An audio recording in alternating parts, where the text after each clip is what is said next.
Thank you so much. I have to say that was the nicest introduction I've ever had. Being in this field is like something I never ever expected. I never expected to be surrounded with such personal beauty. Like, look at all of you here for a really good reason, for something from the heart. I got into science thinking it was going to be this really brutal, difficult challenge, and I like challenges. I thought it would be fun.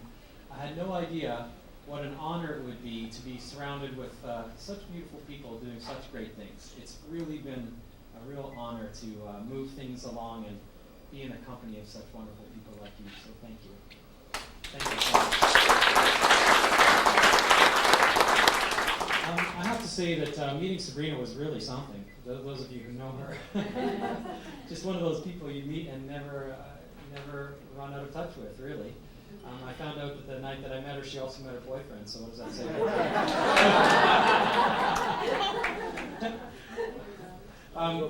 But it's walking this path, and I'll show you this path that I've been walking the last few years, moving along, and I want to get people in chairs here walking this path.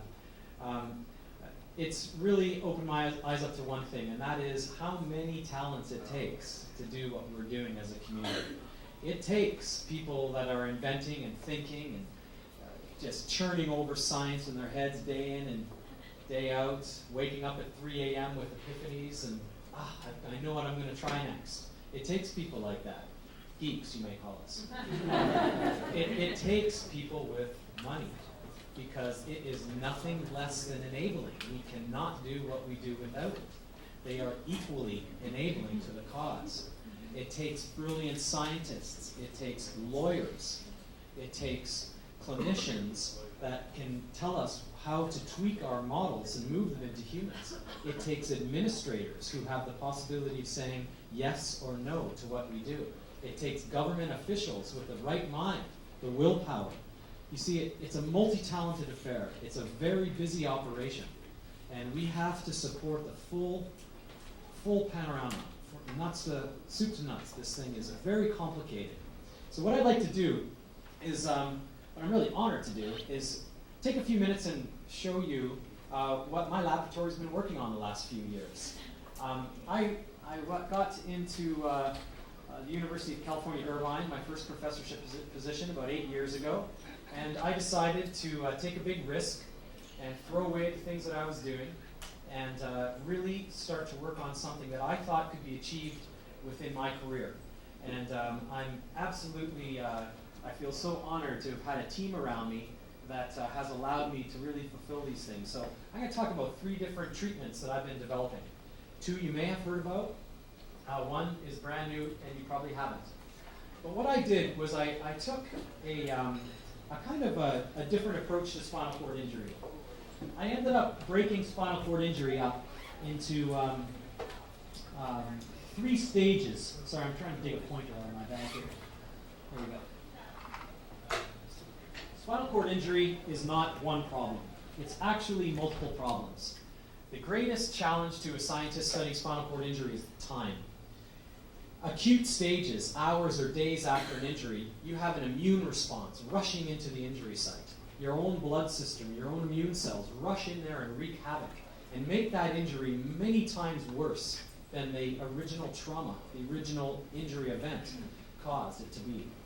Then all of that inflammation and chaos calms down and you enter a period that's called subacute, within days to weeks of the injury. Now everything's quite quiet. The edema's gone down, the swelling's gone down, the inflammation's down. You have a period of quiescence. And then we have another phase in chronic stages, weeks or decades after a spinal cord injury, when scar develops.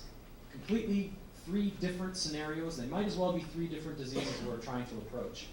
So what I decided to do was work on them independently, one at a time. So I started working on acute injury, something we could do to intervene within the injury within hours. And what I did was I worked with I found a very smart immunologist named Tom Lane, who helped me devise this. And together we really moved this thing into where it is now. What we did was block the immune response to spinal cord injury within hours. So within just minutes of an injury, an injured spinal cord starts secreting molecules that say, come here, immune system, the recruitment molecules. And what we did is we discovered the one recruitment molecule that recruited the bad guy from the immune system. That cell type that comes in and blows things up. You get a sliver in your skin, comes with bacteria on it, CD4-TH1 T cells, there'll be a test at the end, come in and blow up that bacteria. So there are hitmen of your immune system. We discovered the chemokines that call in the bad guys, that cause destruction, and we blocked them. We stopped them from being called into the immune site. And if you look here you've got a spinal cord from a rat, it's actually a mouse, and what we did was we injured that spinal cord by taking a 0.6 millimeter blade, very, very thin little blade, and we cut down into the spinal cord halfway into these mice in order to cause a hemisection, half the spinal cord cut. But 2 weeks later, you can see we pulled the spinal cord out, laid it on a black tabletop, and simply photographed it. That's no longer 0.6 millimeters, that's a massive hole. That's a result of your own immune system rushing in and expanding the injury site 4 to 5 times the original volume that was destroyed with the initial impact.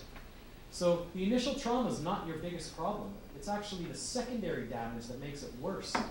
If you cut that along this way and look at it from the side, now the 0.6 millimeter blade's coming out of the screen at you, you can see there's less than half the cord left. And all of this tissue towards the head and the feet is gone. The cut didn't do that, the immune system did that.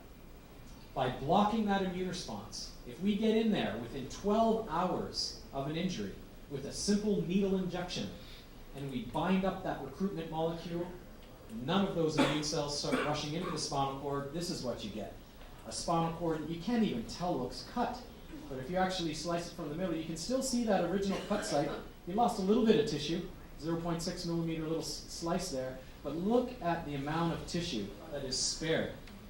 If you don't give the treatment and you just simply cut an animal's spinal cord and have it run across a glass tabletop and videotape it from underneath, this is what that little guy looks like. So he variously drags or hops his belly along, so the belly's down flat on the tabletop. You can see there's no coordination of the front limbs to the back limbs. He's still got some of his spinal cord left, but clearly he's severely impaired. In these same animals, if we get in there with a single needle, any nurse could give this, a paramedic, within 12 hours of an injury, this is the injury again. Look at this little guy go. Isn't that great?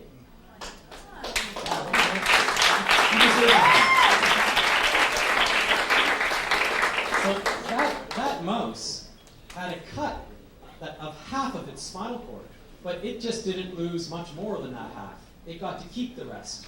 Everybody here in a wheelchair had an initial trauma, and then that injury got worse because of your own immune system coming in and making that injury worse. By stopping that secondary damage, we save a lot of tissue.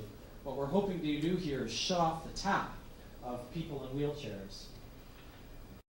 And the same biological mechanism happens in multiple sclerosis. Your own immune system, for some reason, gets called into areas and blows them apart in your brain, and that's multiple sclerosis or scars. They're like small injuries in multiple areas of your brain and your spinal cord as a result of your immune system, that same bad guy rushing in, that same recruitment molecule. When we bound it up, we halted multiple sclerosis in animal models. We went back to the big pharma and they said, sorry, too complicated a disease state. So then we moved on to rheumatoid arthritis. $8 billion a year annual market.